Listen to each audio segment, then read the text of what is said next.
Ayee shama akkam jirtu ani nagaan qabaa isin kan fayyaa keessanii egaa har'a viidiyoon isinii qabadhee dhufee jiru asoosama gabaabduu mata dureen ishii naaf yaadettu yeroo ta'u kutaa tokkoffaadhaan isiniin jalqabaa amma dhumaatti viidiyoo koo akka ilaaltanii fi warreen chaanalii yuutuubii kanaaf haaraa taatan ammoo sabskiraayib godhaatii na gargaaraa isiniin jedha. Amma gara asoosamichaatti isin haafuuti. Asoosamichi mata dureen isaa naaf yaadedha. Samichis dukkanaa'eera, waan dallansuun guutameeru fakkaata. Roobis gara lafaatti roobuudhaaf asiif achi jechaa jira.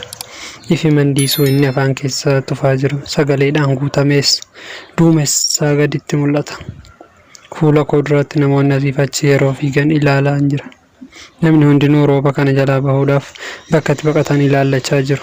Ani garuu as dhaabbadhee jiru. Hulaa mana kaaffeetti hirkadhee ishee eeguutiin jira. Samii dukkana kana jalaa namoota fiigichaa dhuma hin qabne fiigan ija kootiin ilaalaa. Isaan keessaa ishee ana beellamte isaan keessa barbaadaan jira. Anis dhalaa ishee diimtuu funyaan dheertuu rifeensa gabaabduu fi hojjaa dheertuu qabdu ija koo kee akka seentu kadhachaa jira. Beelamni keenya sa'aatii 12tti daqiiqaa 10 darbeera. Maal turte hoo beelamni ishee kijiba ture jecha yaaduutti ka'e. Osoon yaada badaa kiyya kana itti fufaa jiru akka tasaa dhalaan dheertuun ceekuu isheerra boorsaa godhattee karaa qarqara qabattee ariifachaa gara koo yeroo dhuftu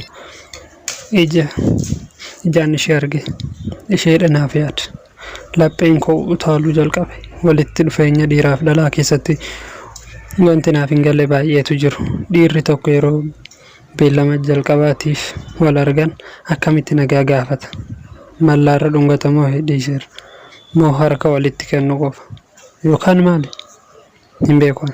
Yaada kanarratti hiriyoota koo waliin mari'achuun qaba ture. Garuu bilbiluu fi jedheen of gaafadhe.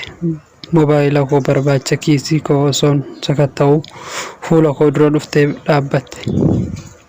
Dhiifama nan ture jette. Sagaleen ishee baay'ee bareeda. Anis jechuma afaan koo irraa dhufe sagaleen kee baay'ee bareeda jedheen. Thank you. Baay'ee si eegsisee jettee lammeessaa na gaafatte. Lakkii nagaan qaba.